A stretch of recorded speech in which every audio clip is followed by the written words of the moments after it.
Hi, magandang araw po sa inyong lahat. Araw ng Huwebes. Kamusta po kayo? Ano po ang lagay ng inyong mga puso? Medyo maayos na po yung boses ko.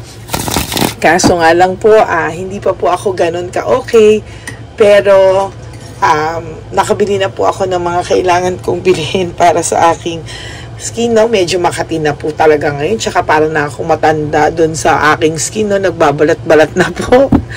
No? Medyo makati lang po at hindi lang po ako talaga komportable, sa totoo lang. Pero, kahit ganun po, tayo po ay babangon at tayo po ay magbibigay ng aking commitment sa inyo, mga kapatid.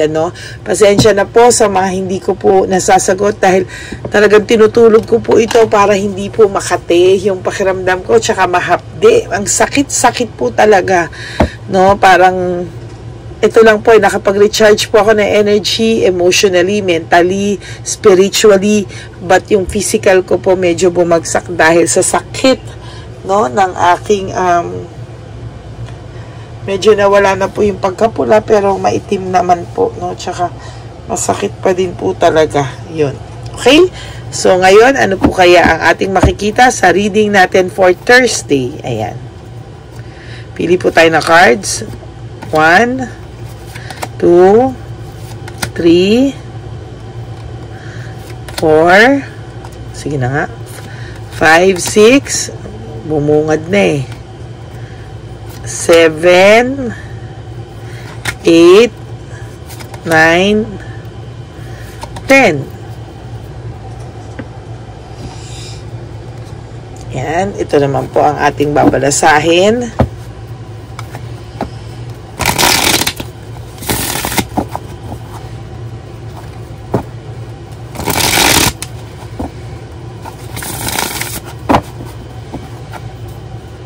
Okay, bitayin 10. 1, 2, 3, 4,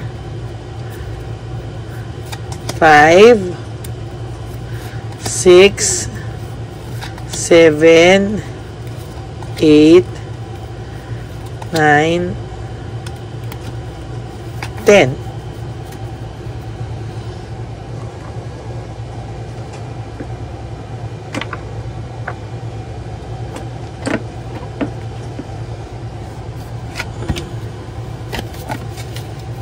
Yan, tapos pili po tayo ng 5.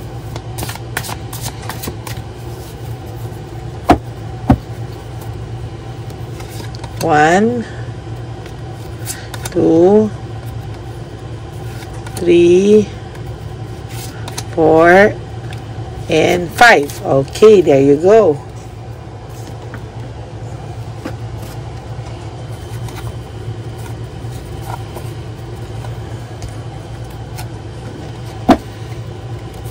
Yan.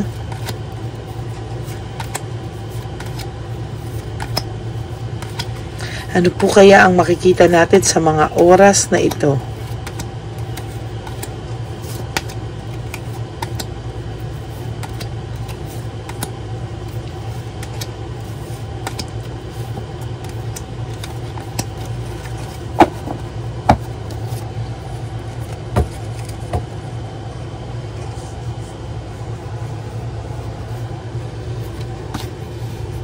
Ayan.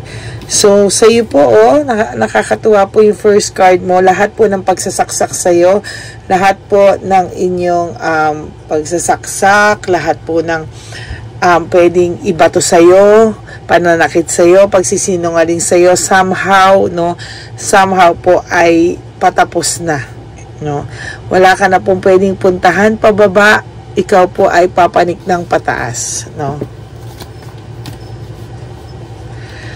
Itong taong pong ito ay ngayon ay siya ay exhausted and fatigued, no? May pagod na pagod po siya sa mga pinagagawa niyang kalokohan, no?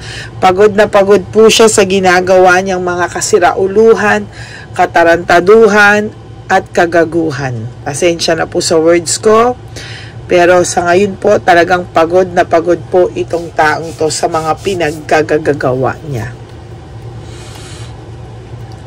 Malamang kayo po ay naghiwalay nito. There's loss and separation, ano.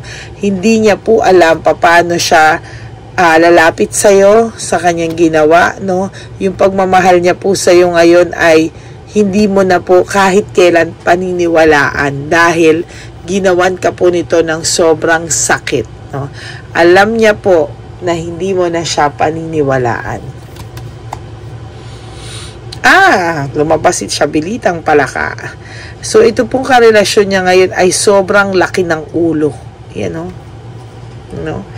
Sobrang laki ng ulo. Masyadong feelingera. Ito, no?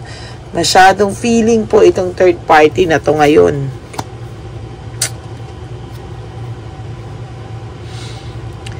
No? Sinasabi po sa'yo, for you daw to move on, huwag mo daw pong isipin lahat ng happy memories mo sa taong ito, no? Let it go, no? Ito pong taong to ay hinag-hold on lang sa ngayon dahil sa fear of change. Natatakot po ito na magbagong tuluyan ikaw sa kanya, pero the damage has been done, no? Ayan, no? Mag-aaway at mag-aaway sila ng karelasyon niya ngayon o nung kung sino man tong pinagpalit niya sa'yo, magiging miserable silang dalawa.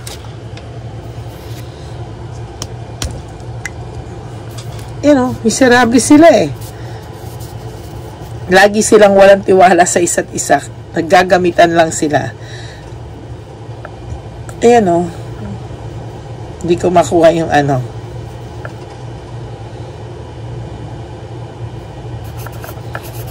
walang totoong pagmamahal sa ex mo at sa karelasyon niya ngayon. Yan, walang totoong pagmamahal sa ex mo at sa relasyon niya ngayon. Gamitan lang sila. Yan, nagagamitan lang po sila. No? Wala po itong matinong Yan, no?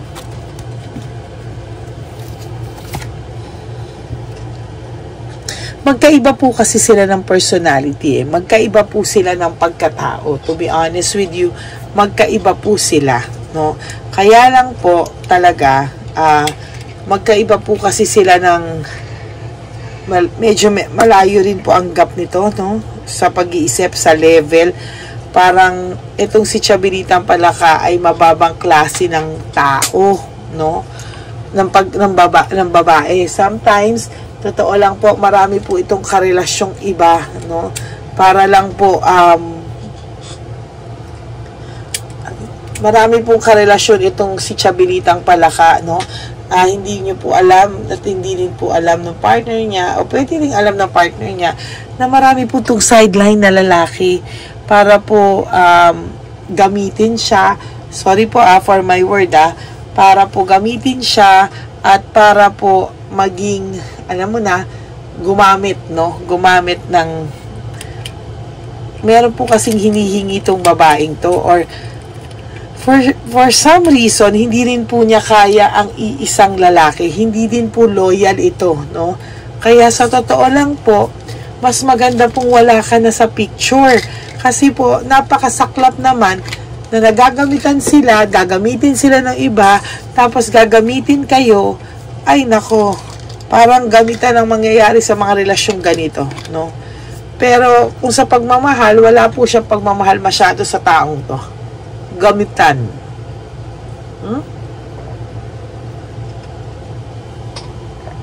Gamitan po yung nakikita ko eh.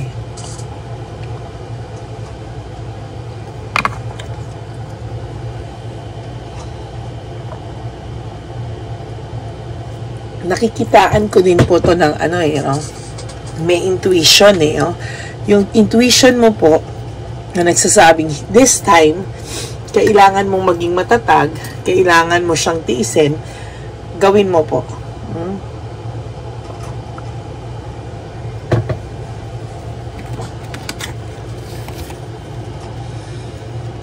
Panay lang sila kalaswaan.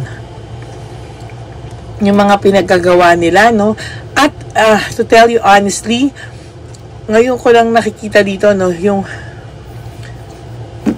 may, may style to sa babae, no? May style to sa babae na hindi makakalimutan ng babae. Ito, pagdating sa kama. Ikaw, hirap na hirap ka sa ngayon, pero siya, chill na chill lang siya, kasi alam niya, there will come a time magbabalikan kayo, at babalik ka sa kanya. So, dapat po, nako, ipakita mo po sa taong to, na hindi ka na po babalik sa taong to. Ha?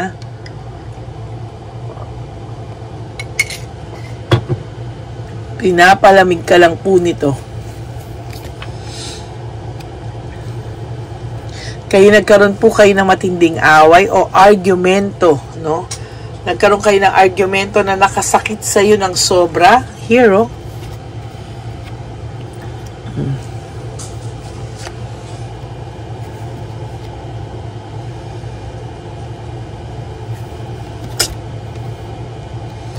Ginawa niya po yun for his own security, no?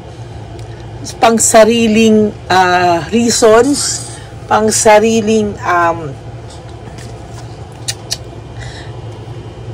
ayan oh. Ang feeling niya po, stable siya ngayon, okay siya ngayon, kasi yung kasama niya, hindi siya guguluhin, no?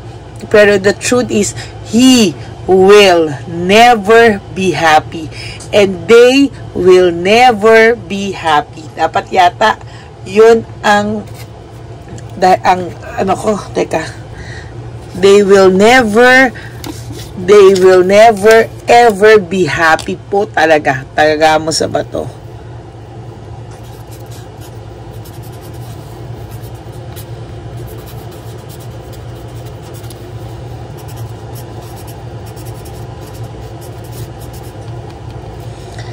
They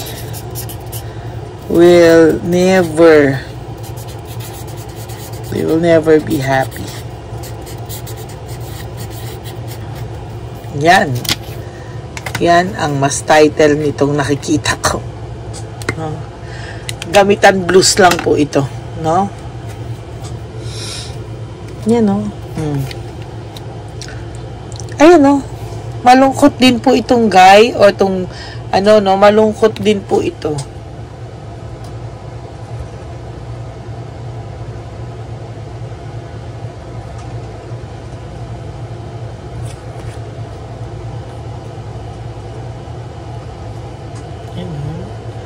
Malungkot din po siya.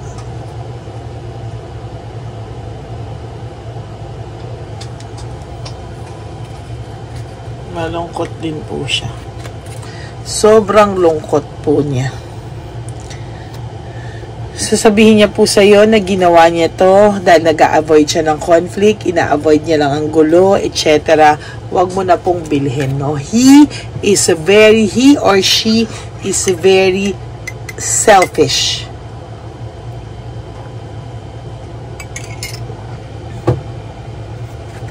Napaka-selfish po ng taong to. I'm sorry, no? Pero napaka-selfish niya. You have to have your freedom, and you have to restore your control. You have to maintain your control. Ayan, dalawang magkatabi, oh. Freedom, you have to be free. You have to restore your control. Yung isa naman, you have to maintain your control. You have to defend yourself. Kailangan ikaw na po ang magprotekta sa sarili mo, kasi pag this time, naging marupo ka po, mawawala ng direksyon yung buhay mo over and over again. No? Sometimes kasi kahit mahal niyo isa't isa, love is not enough. No? Tingnan po natin kung ano yung love oracle niya. Sabi niya, I can't take it anymore. No? Siguro talagang siya din, hirap na rin siya sa sitwasyon niya. Loko kasi siya. Then, I need to figure myself out, no? Ngayon po, nag-iisip siya, no? Ang feeling niya pa po, lahat kayo pa ang nanakit sa kanya, kahit sino pa ito, no? At, I can't make you happy. Alam niya po na hindi kanya magiging mapapasaya kahit ano mangyari dahil he's an asshole. At pinag-iisipan ka po niya ng sexual desire, no? So, meaning, iniisip niya po, no, na pumunta sa'yo, or iniisip niya po na pag kayo may nangyari sa inyo, tapos na po lahat ng galit mo. No? So, please, huwag ka pong maging marupok this time, no? Kung sino ka man, kung ito man ay babae o lalaki, please, huwag kayong magiging marupok sa partner nyo para kayo ay hindi, pinagnanasahan ka po nito, no? Kahit na wala kayo. Pinagnanasahan ka, iniisip ka po nito, kaya, please lang, no? Napakababoy na ng taong ito, to be honest with you. Okay? Yan po ang reading nyo for today, Thursday. Unang reading po, no? Ngayon po ay alas 5 ng umaga, no? Ma-upload ko po to maya-maya lang, i-edit lang natin, ano? Maraming pong salamat sa lahat sa inyo na nanood today, this morning. Mamaya magbibigay po ulit ako sa inyo ng another one. Feeling ko po, this time, it's really about the ex and your person. Ay, yung ex mo at their person, ano. Ito po yung, ewan ko, nakukuha ko yung energy ngayon ng Nichabilitang Palaka at ng mga palaka dyan, no, all over the world. So, I think this day, no, magpo-focus tayo dito. Titingnan natin tong person mo at ano yung ginagawa nila sa ngayon at ano ang, ano natin, tingnan po natin mamaya, ano, makikita po natin. Ang nakikita ko lang po sa ngayon, yung ex mo at yung person mo, person niya ngayon, they will never be happy. Yun lang po, no? Maraming salamat po sa inyo. And for those of you who wants to have a private reading with me, you can always message me at Lady Lee Elena. Nasa dulo po ito ng ating video. For to all my Lady Elena friends, family, and subscribers, maraming salamat po.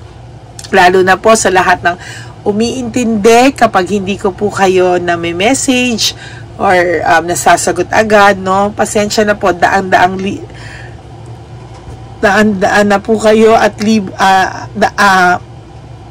ay na kayo, hundreds po kayo nagme-message sa akin, may 1,000 po akong subscribers, kaya pasensya na po, lahat po kayo, I'm trying my best sumagot lahat, but it doesn't mean po na pag hindi ako nakakasagot ay hindi na po kayo importante sa akin, no? Meron na po ako minsang nararamdaman, ano, nakakaiba. Syempre, sumasama rin po yung pakiramdam ko.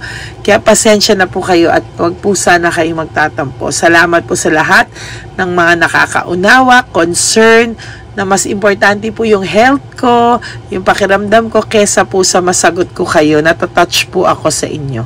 No? And for those of you naman po na panay tampo, pagpasensyahan nyo na po. Tao lang po. Sige po. Maraming salamat po. May you have a good day ahead of you. I will be back later para po sa isa na naman pong reading for today. Okay? Maraming salamat. And I will all see you again later. And I love you all. May God bless you. Wag po kayong malungkot. You are always included sa mga dasal ko. I love you all. Good morning. Bye!